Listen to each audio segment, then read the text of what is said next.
That bitch ain't got no favorite movie. I do. That bitch don't even watch TV. Like, that Oh my bitch, she do God. not watch TV. She don't. My favorite movies is The Players Club. I just came to dance to y'all. She just made it up. That is my favorite part when Junior's bachelor party, girl. Okay. That's why I don't watch TV since back in the days. That's why it's the old ass movie. The interview over there was it. Stephanie here from the B-Roll Black Cinema Club. Thank you everybody that has subscribed, liked, commented on our videos, has become our Instagram friend, or has joined our mailing list. Super happy to have you in the midst of this crazy pandemic. It's just great to still be able to be connected to folks, even if it's virtually. You saw the clip that opened up this video, so we're gonna talk about my favorite movie. I just want to say that this is not in order. I'm not ranking, but Love Jones is my favorite movie of all time, so we will start there. Now, as I'm in my 30s, mid 30s, I'm feeling like this movie was a scam because at the time when I was 10 years old, when the movie came out, was like, oh yeah, this is how I'm gonna live in my 30s. I'm gonna have me an artsy boyfriend. I'm gonna have exposed brick apartment, and it's gonna be beautiful, and I'm gonna have all these things, and we're gonna be artsy, and we're gonna go to house parties and dinner parties and all the things. And no, but it's still nice to believe that it can happen. You know what I'm saying? That was the love supreme. It was chaos actually, but it still to me is the greatest film ever. The style, the sensuality, the lighting, the connection between the characters, the way that they all felt like your friends. We hate Wood, but we love Wood. She lives the best homegirl. Nothing beats Love Jones. Hashtag to me. So this is a new addition to my favorite film list, and it is called Cane River. So for anybody that has not been over to our Instagram, go on to the Instagram. That was, I believe, our February meetup. And what makes this movie so cool is that it was shot in 1982, and it got lost in the archive, y'all, until a few years ago, and it was discovered, it was restored, and we were able to catch it at BAM. And for all of you, you can now be able to see it on Criterion. So they currently have a 2-week promotion if you're still living in Corona times. If you watch this video after, sorry, it ain't gonna work for you, but you can get it for free for 2 weeks. So definitely check that film out. It is really cool because it's a love story, but it also talks so much about history. And anybody that knows me knows I'm all about Black history, and so it's talking about the Creole families that make up this community of Cane River in Louisiana, and talking about the caste system in terms of complexion and who's Creole, who's just regular Black, and also what it means to move home and come home after being in the big city or going away to college or doing these things, and what does it look like to return home? What does it look like to take on your family's land and your family's property? And to also be doing that while falling in love with this baddie that was on her way to Xavier, who on her end was how do I forge my own way when I have a family that's kind of codependent upon each other? How do I make my own way when I have this man that loves me, but he don't want me to leave, but I'm trying to get my life and I want to go to college and I want to have a career. And so the film is so good. So many themes that are so present now in 2020. It's shot beautifully. Again, just beautiful Black people, and it's an amazing love story. I'm not mushy, but them male poets is kind of, so that's why I had to put those two films together, because it circled around two poets. Royal Tenenbaums. Listen, I love Wes Anderson so much. I love all of his films, but if I had to pick one, it's always going to be Royal Tenenbaums. When I got to college, I only had one DVD. I had a TV, I only had one DVD, and it was Holiday Heart. And then I got Coolie High, and then somebody was like, you always talk about that movie, I'm going to get it for you, and got me the DVD of Royal Tenenbaums, and I love that movie so much. Shout out to my sis Margot.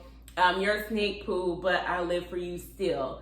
Angelica Houston is amazing as a matriarch in the film, and it's just really just showing the chaos of family and what that looks like. I'm an only child, so I love films that are about like siblings and navigating sibling relationships and what does that look like as a kid, and now y'all are adults, and not only are you siblings but are you friends, and I mean it's all the things. It's all the things. And their dad is a nut job. The film is amazing. Like I really can never say anything bad about Wes Anderson. Like I love him so much. Clueless. Listen, y'all. Clueless literally changed my life. Like, I remember just seeing it for the first time and being like, what is this, high school? I can be this epic in high school. And that's when I was like, oh, I gotta eat every time I show up to school. And so I was never Philly in general was not the city where girls really were wearing jeans and sneakers to high school anyway. But I was like, oh, I'm giving the girls the looks. Like, I love Cher so much. Her and Dion's relationship was just so cute to me. I love their style. Brittany Murphy, I cannot believe our girl has gone to glory. But whatever, she was too pure for this earth. Amber, like, name a better movie. Like, I loved that era of like white teen movies, like She's All That and all that. And I also want to shout out Jawbreaker, which it was so hard to not put Jawbreaker on this list. It is definitely honorable mention. But I just love that whole era, but no one did it like Clueless. Nobody. Medicine for Melancholy. Okay, so everybody knows Barry Jenkins, but a lot of people don't know that Moonlight wasn't his first film. It was actually Medicine for Melancholy. And I think for me, I look at Love Jones like the quintessential Black love story of the 90s. And I look at Medicine for Melancholy as the quintessential Black love film, Black love film for the 2010s, for the millennials, because in this story, it's talking about something that's a little more complicated, right? Like, what does it look like as two Black alternative people dating, not dating, in a relationship, and like, it's so much chaos and drama around that, because anyone that's, for the folks that are not a part of the Black alternative world, a lot of alts do not date each other, right? So they all have they mostly have white partners. And the film was set in San Francisco. So at this time, you gotta think like San Francisco was gentrifying like crazy. And there are a lot of like alternative Black folks out there, right? And so there's these two people, they met at a party, they had a one-night stand and wound up spending the full day, the next day together, and kind of navigating like that identity and like all the questions and all the things. And so for anybody that does not know like about the kind of like alt hips and for people who aren't familiar with the blipster world community, I don't know, this is a really great film because it really gets to the heart of the shit. Like, it's so deep. I'm glad I'm out of that game now, but baby, tell them we are rising. Okay, so if any of y'all know me in real life or listen to my podcast, the sites, you know that I'm the product of historically Black college, as is my mom, my dad, my cousins, my great-grandfather, everybody in my family has graduated from an HBCU. And the documentary Tell Them We Are Rising is the telling of that story. Starting with Cheney. Shout out to Cheney, the first and the best, they say. I don't know, but my best friend went there, so I'm a root for him anyway. And just talking about the history of historically Black colleges, and there were just so many stories that I didn't know or I've never heard about, or stories that I knew but didn't really like know the inner workings. Every time I watch it, I'm bawling, crying, because I just feel so blessed to be a part of the legacy of just like young Black people finding a way or making one. That's the Clark University saying, by the way. Shout out to CAU Panthers. Tana. So the best way I can describe it is a Romeo and Juliet story set in Papua New Guinea. But what makes this film so amazing is that the cast and crew were all locals to this community. They helped with the script. The story that's being told is like a folklore story within their community. And it's beautifully shot. The cast is amazing. Just everything about this film is just so goddamn beautiful. And I'm telling y'all, when this corona situation is over, I'm making my way. The flight is gonna be 7 days and 7 nights, but I am making my way down there. It's just too beautiful. It's lush. The story was just like, you ever see a film where the location is also a character? That's what I would just say about this film. And just also to the theme around culture and shifting culture with generations, and how do you maintain your culture with these new generations that are coming, new ways of thinking, how do you negotiate that? And so yes, Tana, you have to see it. Have to see it. It's so good. It's so beautiful. Okay. Stan levels are rising. Double platinum. So for anybody that was not into TV movies in the 90s and 2000s, Double Platinum was a film starring Brandy and Diana Ross. And basically Brandy was being raised by her dad. She wanted to sing. Her dad was like, nah, we ain't doing that. The choir, the competition is out. And it was because her mother wasn't around, but she didn't know who her mom was. Coming to find out, her mom was Diana Ross, who's this big time star. But Diana hears that her daughter wants to sing, so she takes her on as a mentee.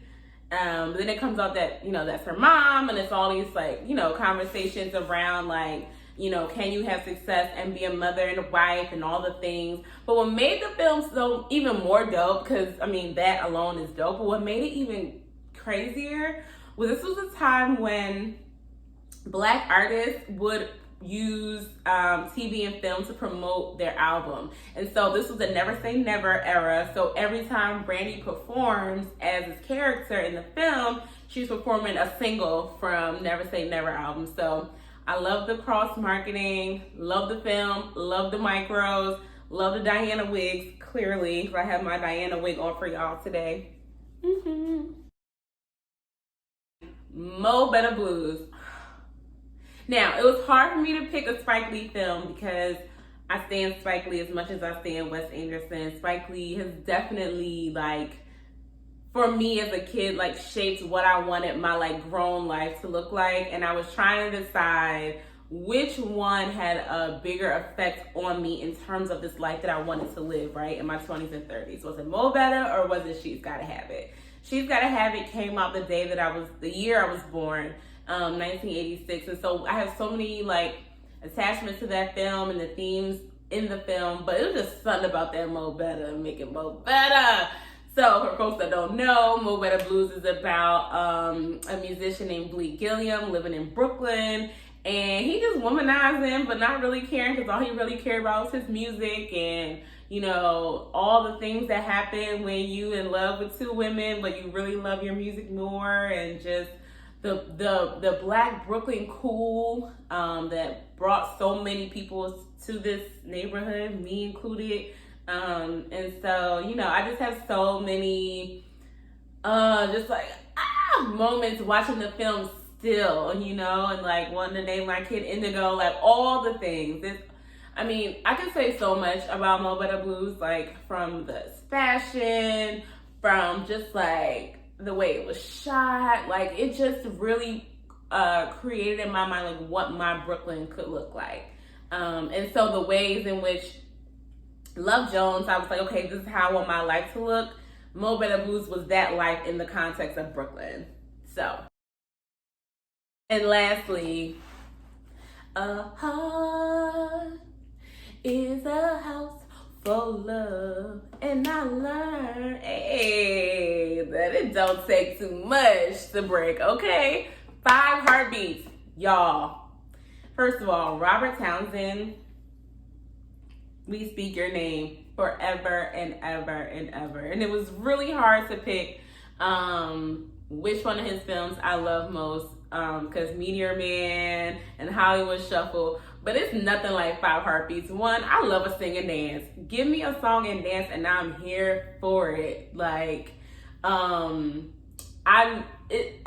I love that movie so much. And what's so crazy, my favorite thing about 5 Heartbeats is a lot of Black folk, we ain't none one of the real groups. We're like, oh, okay. It's giving us like, you know, when they did the Temptations, Ain't Nobody Come to See You, Otis. It was the same kind of vibe, and they really had you feeling like the Five Heartbeats were a real group. And you know, it's just so many memorable lines, the costumes. Like, what is there not to love? It was star-studded, like, come on. Like, the Nicholas brothers in that joint, Legends Ball. Nothing can beat Five Heartbeats. Now, I did want to do some, like, I really wish I could have added, but I didn't have the room. So I already said Jawbreaker, a classic. This is back when Rose McGowan was the Rose McGowan. Jason's lyric, which, like, come on. Lisa Nicole Carson alone made that film classic. The sex scene in the flowers alone make it a classic. Sparkle, like, if you look inside your heart with a positive mind, listen, Sparkle is definitely one of my favorite films. So if I like make this like a 15, you know what I'm saying? Again, I love a song and dance in a movie. I love the storyline. And I also like love the play, like the theater company at home where I grew up, they did Sparkle in play form, and I literally saw it like 8 times. I could not stop going. I love Sparkle. And I also wanted to say Best Man, like, come on. Like, you want to talk about star-studded? Best Man, hands down. Like, for anybody that's HBCU alum, like, that movie feels so close. I don't just feel like Homecoming, like the mess of it, you know what I'm saying? And then Best Man Holiday, which, like, had the whole theater sobbing when me and my girlfriends went on a date night. Like, come on, man. Best Man. Y'all, in the comments, tell me, like, what's some of y'all favorite films? Let me know. I need to get a list together because I ain't going nowhere, right? It's quarantine, right? I ain't going nowhere. I got time. Run me that list. Thanks, guys.